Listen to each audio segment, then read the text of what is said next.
Hey guys, it's Jay here, trying to do some more short form videos, this time for some more Diablo 4. If you don't know, I've been streaming a lot of Diablo 4 since it has come out on my stream, and with the most recent impact there, further adjustments to elite monster density in dungeons, which is the latest patch notes from Blizzard, they have standardized the density of elite monster spawns in dungeons, nerfing the crap out of it, which once again I believe is the wrong move to take in this scenario. I think a really good idea would be to buff the experience from nightmare dungeons, buff those up, and if needs be, if you need to make the normal mode dungeons a little bit less, at least buff something else up to compensate, because right now it's turned the game into a bit of a slog. However, in saying that, I think I found another loot cave, very close to the previous loot cave of the Ruins of Eridu.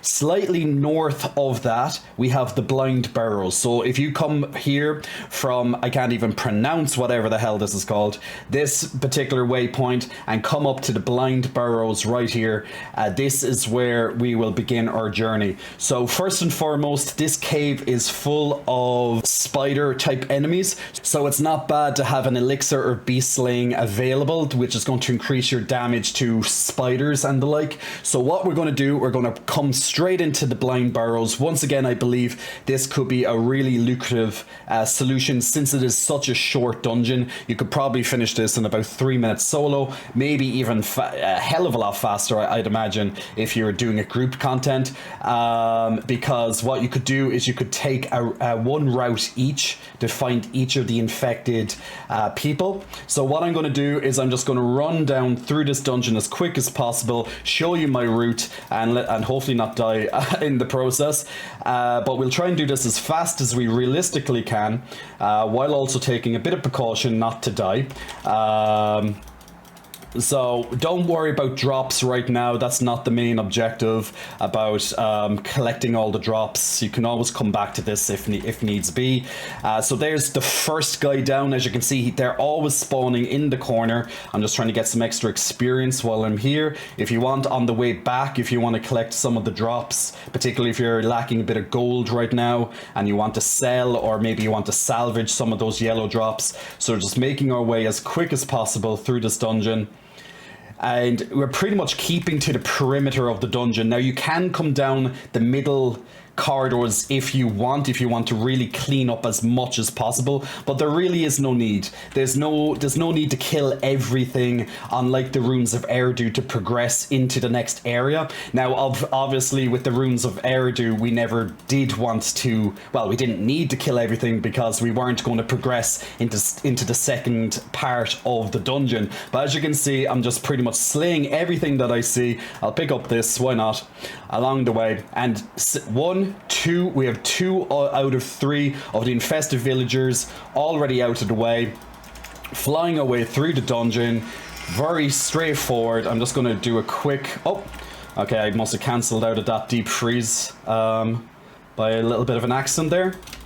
And we're just making our way down into the next pocket. So it's a very simple map to follow, very similar to the Ruins of Eridu and how easy it is to get around. But if you just do it at a very quick pace, no matter what your level realistically. Now it will be a little bit harder if you're just doing this in Ancestral and you just got into it from the Capstone dungeon. You might be a bit under leveled, so things might be a bit more dicey for you. But once you start getting a bit more gear, things will definitely progress a lot faster.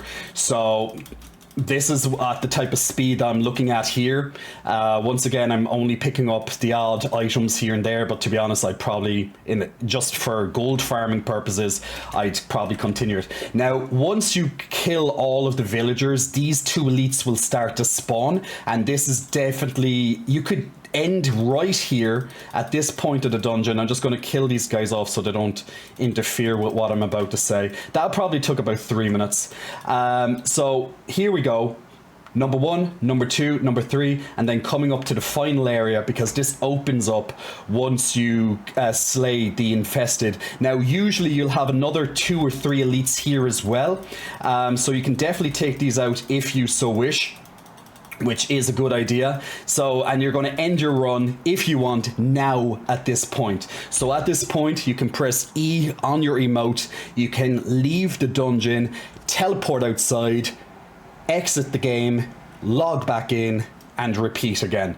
Now, remember, if you do this, if you log out, you will lose your elixir, so you will have to keep spamming the elixirs. Now, if you don't care about elixirs and you're just going to do this without an elixir, that's fine. Now, since it's right next to it, I just don't see the point in just not doing this boss, because it's right next to, you know, it's only a few steps away realistically from the last elites, and it's a very straightforward boss to kill as well. I'm not even paying attention realistically to anything. You know, you might get an extra legendary or something. There we go. Leave the dungeon. Entire dungeon's complete now. Boom. Absolutely nice and quickly done. Then you can simply reset the dungeon by just escaping, leave game, log back in, repeat. So maybe this could be the fastest new loot dungeon for you, about 3 or so minutes of gameplay, if not even less. You can spend more time if you want to mop up as many monsters as you want, making sure that you collect as many of the drops as possible. I did miss a few along the way, but that's it. So check out the blind burrows. If you can get this in a nightmare dungeon, this would be perfect as well, since the boss is shortly after those elites. Anyway, I hope this very quick video helped. So hopefully that's going to get you lots of experience, lots of loot on a very quick basis. You could do so many of these runs, probably 15 plus runs an hour if you really want to. You'd probably be able to get this down to about 90 seconds to 2 minutes if you have a 3-person party. And it's gone.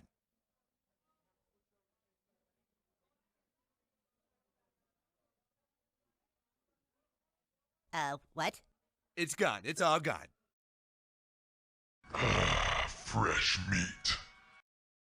Now, here we go, guys. This is the butcher, which is going to randomly spawn when you come into dungeons, or you might be already a little bit into the dungeon, and butcher will just randomly come out and spawn for you. Now, he has a low % chance. Some people are very high level and they've never seen this guy. This is about my 4th time seeing him during my personal playthroughs. This particular build can easily kick his ass, but once you kill the butcher, he is going to drop a guaranteed legendary.